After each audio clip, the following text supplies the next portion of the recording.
Volvo opportunity. This is it. I'll talk.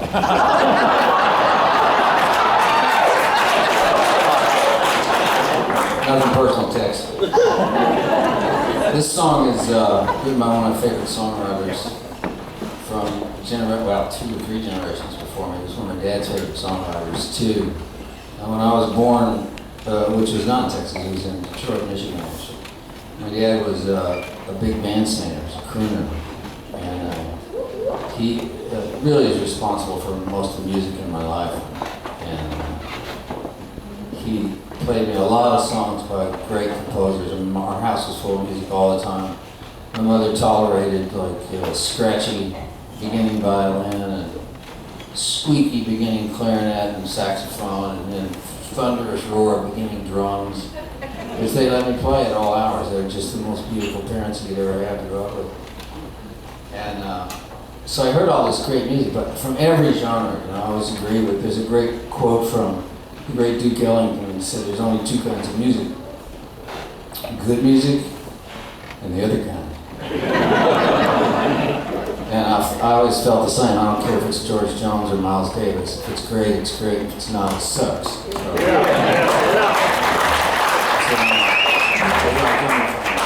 So this song was written in 1928 by Fats Waller. It's a great song. And it pays to remember that in this era of marijuana prohibition, this song was written during a period of alcohol prohibition, which means this place wouldn't even be open. I wouldn't be working. And you guys would all be drinking illegally. Baptist or Methodist. And I grew up in Texas, so I know. The first religious joke I ever heard was my grandmother, and she was so shy in Texas, cover her mouth when she laughed. She said, these two churches across the street from each other, a Methodist and a Baptist church. And the Methodist is a singing, would there be any stars in my crown? And the Baptist was a singing, no, not one.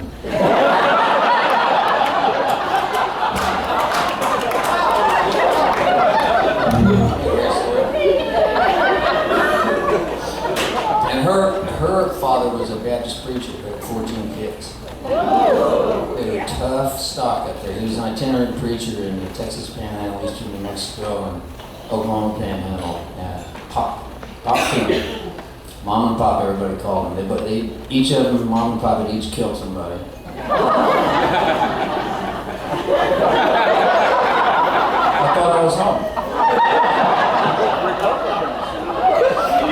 Anyway, he's out preaching once, and some guys set upon him, and he hit somebody a little too hard and something too big.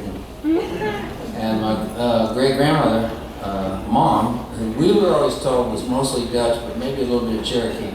Turns out she was actually 2 generations away from one of the not recognized offspring of Quanah Parker, who was a famous half-breed Comanche up in the Panhandle. Tough son of a bitch. This guy, the Comanches chased the Apaches and Kiowas out of the Texas Panhandle. You gotta be tough to do that. So anyway, Mom was driving their wagon in town once for supplies with the kids. Pop was off preaching somewhere and probably spreading his seed around too. And she was coming back in the wagon with I think she had about 7 kids at the time. And, a bunch of Comancheros tried to hook her up around. They were in eastern New Mexico, and they hadn't moved to Quanah, Texas yet. And they lived in a dugout. You know what a dugout is? Right? Explain that to them. Come on, some of you are old enough.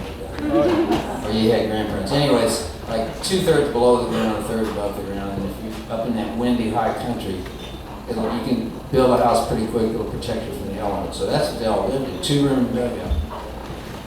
And she's headed back from town. I don't know which town, maybe Farwell, someplace eastern New Mexico, with all these kids in the wagon. These Comancheros, not too many of them, by her standards.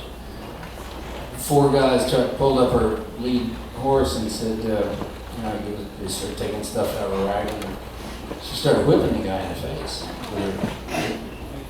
She was a little bitty woman too, but just meaner than a snake.